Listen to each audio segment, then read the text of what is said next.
it's got nothing to do with being masculine. That's got to do with you picking a shit fucking person. And it's the same thing on the male side. You picked a shitty fucking person. Yeah, but masculinity is not just for men. You could have okay, I agree, but in the confinements of a heterosexual relationship, do you think men find masculinity attractive? Are they trying to date other men? No, obviously not. But so this is kind of where the traditionalism and like what Lucas is kind of talking about with careers and things like that, as you get more independent and as you get more powerful and you take charge of your life, what do you think happens to you in terms of traits and like characteristics? what do you mean, like in terms of? Yeah, what kind of traits and characteristics do you develop? I can be more assertive. Yeah. Like that's one of the things that I Yeah, would you say. get more assertive. Regarding things and like think what I want is more clear. Yeah. That's about it. one. Yeah. You I would think say. there's anything that? Yeah, more masculine. Yeah. So kind of going like full circle, and this is kind of where, and I want to talk about the income stuff because that's actually a really good point. Like we're kind of going on a different tangent, but we'll go back there. I don't think it's not an issue, it's not a problem, but what seems to happen is as women get more empowered, which is absolutely great, we want you to have the freedom and vote and do all those things.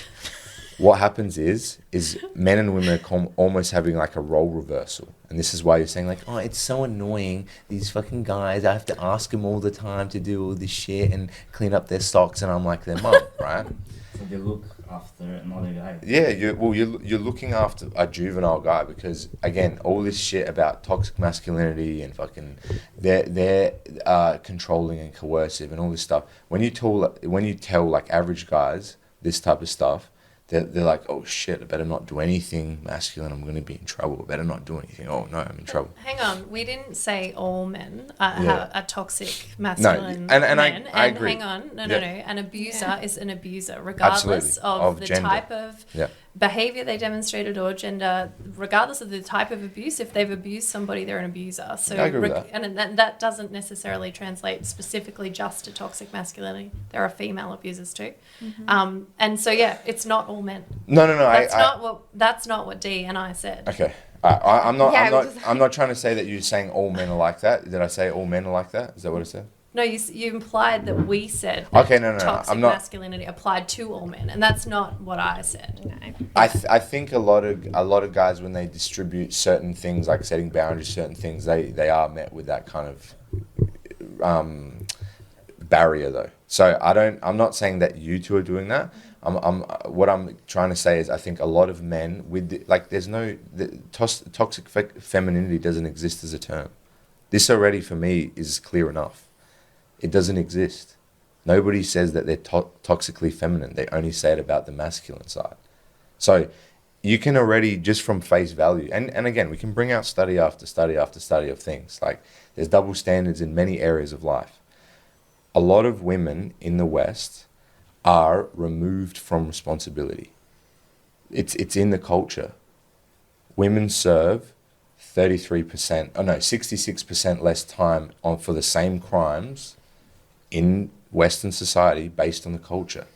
Lady Justice is supposed to be blind, they say, right? But the thing is there's a gender dynamic that exists where I think a lot of men are fucking punished for being masculine, which I don't agree with. And I'm not saying anybody's saying that that's, it's good to punish men or anything like that. I'm just saying to do with the toxicness and that type of thing, this is something that does occur in Western countries, and I've done a bunch of travel with all my competition stuff and everything, and I don't see it as much in other countries.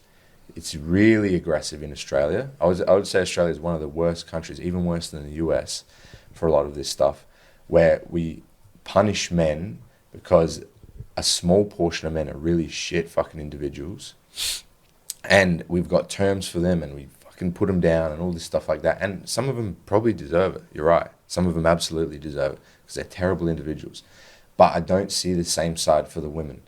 Does that make sense? Nobody's going around saying toxic femininity. No one's going and saying around, oh, these chicks are narcissistic and they're like this and they're stealing guys' monies and they're divorcing. I know so many dudes that have been falsely accused for criminal charges that they've never done, that they've had nothing to do with, and they've had to spend, almost $100,000 clearing their name of everything, and it's still tarnished because somebody decided that I want to destroy this person's life. Nobody talks about this shit. Nobody talks about how many false allegations that women